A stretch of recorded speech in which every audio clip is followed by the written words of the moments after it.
comes to this beautiful town. Our Prime Minister of Fiji Islands, ladies and gentlemen, has just arrived. Can you all bring our hands together and welcome?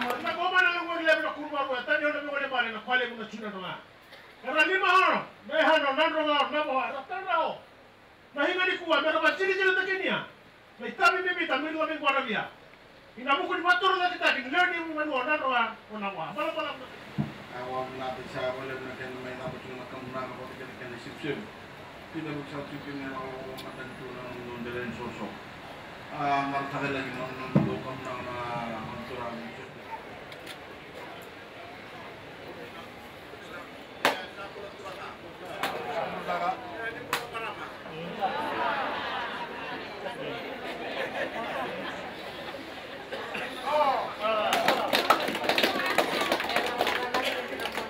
Our special guest this afternoon, Prime Minister of the Republic of Fiji, Honorable Josiah Vorenge Bainimarama, the Minister for Local Government, Urban Development, Housing and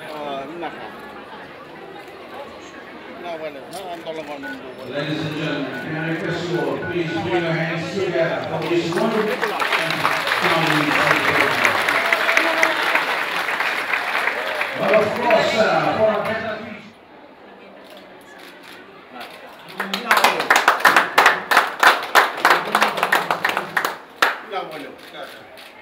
High class, very high class. This is one. I thought the one in Lotto, the one in Suba. What's this one?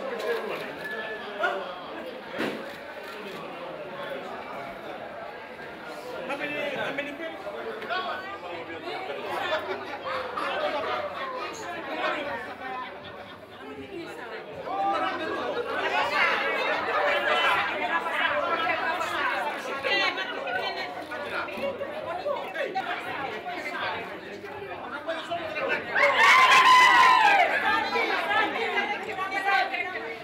I've just left Navajo town where I commissioned another legal aid office for the people of Navajo, but I'm delighted to be here with you to officially open one of the most important things we are doing for ordinary Fijian women, and that is giving them secure and clean accommodation as they strive to make a living for themselves and their families, in this instance at Singatoka Council Market.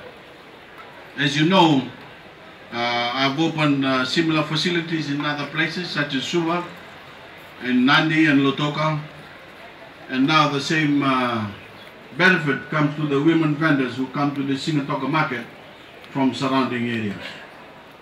What we are doing here is providing a home away from home for our women who leave their families behind in outlying areas and make their way down to town to sell their produce. For too long, we have allowed our women to sometimes spend several days sleeping on the footpath besides their stalls.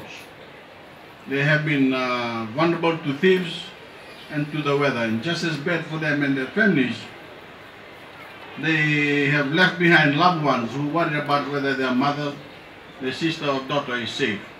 All these now comes to an end with the provision of this complex, where our women can not only sleep, but have access to showers, access to proper toilet facilities for the first time. They can now sleep soundly after their long days of hard work, and so can their families back home, knowing that they are safe. It is one of the most important things we have done for ordinary women, who are always described as the most important people in all our lives.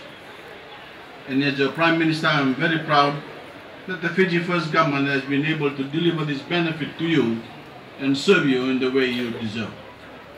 We have spent $400,000 on this project to provide 30 beds.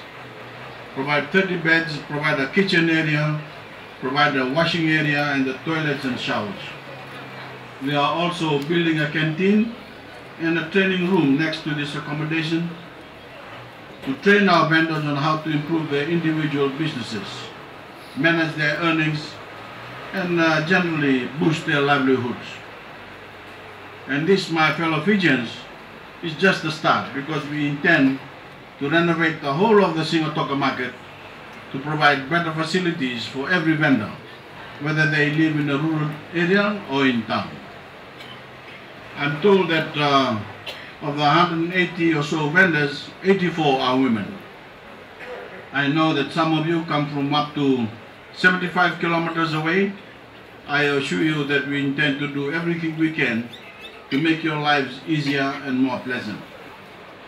As well as thanking the Ministry of Local Government and the Singotoka Town Council for making this facility possible, I also want to thank the Shangri-La Fijian Hotel for providing $30,000 to finance the toilet facility.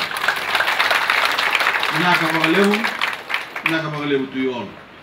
My fellow Fijians, I'm delighted by the reaction, both here and overseas, to the plan I announced on Tuesday to change our national flag and replace its British symbols with others that are indigenous and truly Fijian.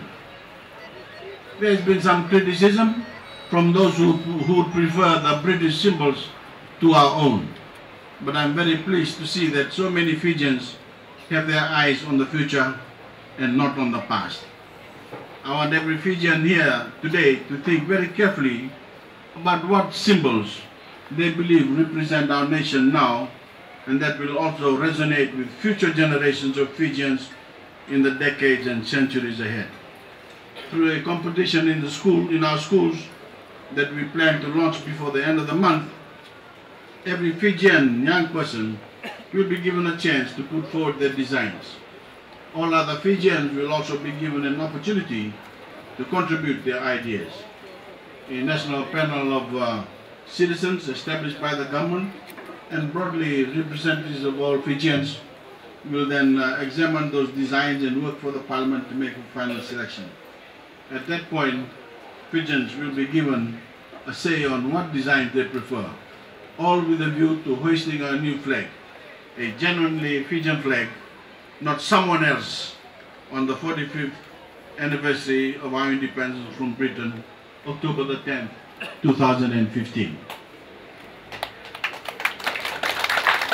I urge you all to support this initiative, to look to the future, not look to the past, to give every Fijian a symbol we can be even more proud of as we build a stronger and more unified nation and achieve the greatness that we all believe we are capable of.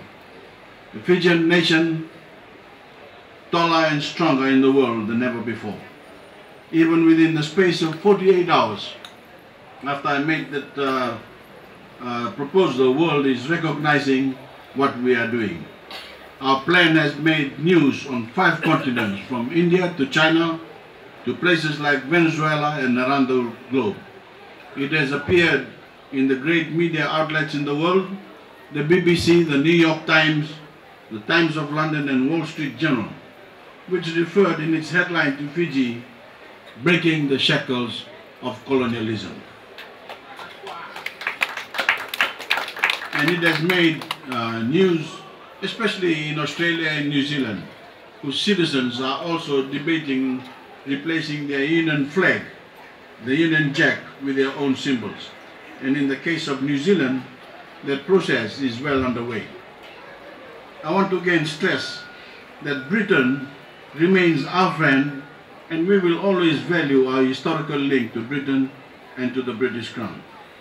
We also value the infrastructure the British left us, such as the magnificent site of our new Parliament and all those great British institutions that remain, most notably our Westminster system of Parliament and our independent system of justice. The Constitution that set up our new democracy last year strengthens those institutions, so they will continue to be relevant to us and highly valued in the years ahead. Certainly Britain itself understands that after 45 years, we want to embrace our own symbols. I want to thank the British High Commissioner to Fiji for saying that the flag is a matter for the Fijian government and people, and that Britain looks forward to learning more about the process as it moves forward. The British were our friends before, they are our friends now, and they will be our friends long into the future. Yet even they understand that the Union flag, the Union Jack, is their flag, not ours. The British Lion and St. George's Cross are their symbols, not our symbols. And it is our right as a nation to carve out our own identity and fulfill our own destiny.